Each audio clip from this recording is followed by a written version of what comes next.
ഓരോ ആത്മാവും മരണത്തെ ആസ്വദിക്കുന്നതാണ്.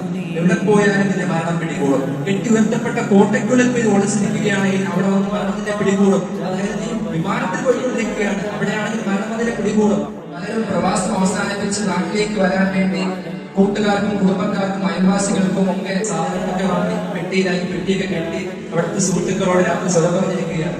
ഞാൻ എന്റെ 8 വർഷം പ്രവാസം അവസാനിപ്പിക്കുമ്പോൾ നാളെ നാട്ടിലേക്ക് പോയി ഇനിയുള്ള എന്റെ ജീവിതം ബാക്കി കാലം മുഴുവൻ എന്റെ കുടുംബത്തോടൊപ്പം, എന്റെ നാട്ടുകാർക്കൊപ്പം, എന്റെ അയൽവാസികൾക്കൊപ്പം ഞാൻ എന്റെ ജീവിതകാലം ഞാൻ സ്പെൻഡ് ചെയ്യാൻ പോവുകയാണ് എന്ന് പറഞ്ഞ് രാത്രി സന്തോഷത്തോടു കൂടി കിടന്നുറങ്ങുന്ന മനുഷ്യന്മാരാണ്. രാവിലെ അവരുടെ കൂട്ടുകാരെ വിളിക്കുകയാണ്, പോട്ടെ ഇന്നലെ പോട്ടെ സമയമായില്ലേ. വിളിക്കുമ്പോൾ ആ മനുഷ്യന്റെ കൈ തണുത്തുറച്ച കൈയാണ് അയൽവാസികളൊക്കെ അറിയുകയാണ്. പ്രിയമുള്ളവരെ, എല്ലാ വ്യക്തികളും പറയും ഇതിനെ പറ്റി മരണപ്പെട്ടിരിക്കുകയാണ്.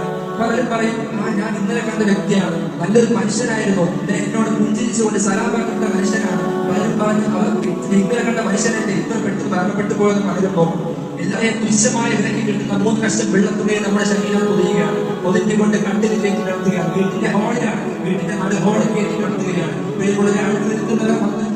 വെള്ളത്തുണി മാറ്റി മുഖം കാണിച്ചു കൊടുക്കുകയാണ്. നമ്മുടെ മുഖം അവസാനമായി നമ്മുടെ മുഖം കാണാൻ വന്ന നമ്മുടെ സഹോദരങ്ങളാണ്, നമ്മുടെ കുടുംബക്കാരാണ്, നമ്മുടെ അയൽവാസികൾ, സുഹൃത്തുക്കളൊക്കെ അവർക്ക് എല്ലാവർക്കും കാണിച്ചു കൊടുക്കുകയാണ്. പ്രിയമുള്ളവർ, നമ്മൾ മരണപ്പെട്ട് കഴിഞ്ഞാൽ നമ്മുടെ കൂടെ വരാത്ത ആരും പറയുക നല്ലൊരു മനുഷ്യനാണ് എല്ലാവരും പറയും, എന്നാൽ കൂടി ആരും വരില്ല. നമ്മുടെ സുഹൃത്തുക്കൾ അതുവരെ നമ്മുടെ കൂടെ നമ്മുടെ നല്ലൊരു ചീത്ത കാര്യങ്ങൾ കൂടെ ഉണ്ടായിരുന്ന ഏതൊരു സുഹൃത്തും ഏതൊരു ബന്ധുക്കളും നാട്ടുകാരും അയൽവാസികളും ആരും തന്നെ നമ്മുടെ കൂടെ വരില്ല. നമ്മുടെ പ്രിയപ്പെട്ട ഉമ്മ എന്റെ മുന്നിൽ മോനാണെന്ന് പറഞ്ഞ് നമ്മുടെ കൂടെ വരാൻ ഒരു സാധ്യതയും ഇല്ല. പ്രിയമുള്ളവരെ, എന്റെ ഭാര്യയാണ്, എന്റെ ഭർത്താവാണ്, എന്റെ മണിയറയിൽ എന്റെ കൂടെ ഇന്ന് എന്റെ ഭാര്യയും ഭർത്താവാണെന്ന് പറഞ്ഞ് ആരും തന്നെ വരില്ല. പ്രിയമുള്ളവരെ, നമ്മൾ കബറിലേക്ക് പോകുമ്പോൾ നാളെ പള്ളിക്കാട്ടിൽ ആടി മണ്ണിനുള്ളിൽ കബറിലിരിക്കുന്നത് നമ്മൾ ഒറ്റയ്ക്കാണ് കബറിൽ കിടക്കുന്നത്. അതിന്റെ ദിവസം ബാക്കി ഉണ്ടാവുക എന്താണ്? നമ്മൾ ഈ ഭൂമിലോകം ജീവിക്കുമ്പോൾ നമ്മൾ സൽക്കർമ്മങ്ങൾ ചെയ്യുകയാണെങ്കിൽ ആ സൽക്കർമ്മങ്ങൾ മാത്രമേ ഉണ്ടാവുകയുള്ളൂ. ആ സൽക്കർമ്മങ്ങൾ ചെയ്യുമ്പോൾ കുറച്ച് നന്നാക്കാം എന്ന് പറഞ്ഞ് ചെയ്യുകയാണെങ്കിൽ ആ സൽക്കർമ്മങ്ങൾ ഉണ്ടാവുള്ളൂ.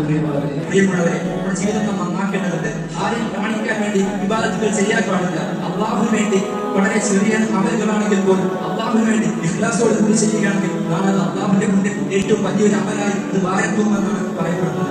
പ്രിയമുള്ളവരെ, അള്ളാഹു സുബ്ഹാനഹു വ തആല കാരുണ്യവാനാണ്. നമ്മൾ എന്തുവരെ തെറ്റുകൾ ചെയ്താൽ, എന്തുവരെ ഹറാമുകൾ ചെയ്താൽ പോലും ചെയ്യണമെന്നല്ല പറയുന്നത്. ഹറാമുകൾ ചെയ്താൽ പോലും അള്ളാഹുവിലേക്ക് മടങ്ങുകയാണെങ്കിൽ അള്ളാഹു സുബ്ഹാനഹു വ തആല അതൊക്കെ ഓർമ്മ.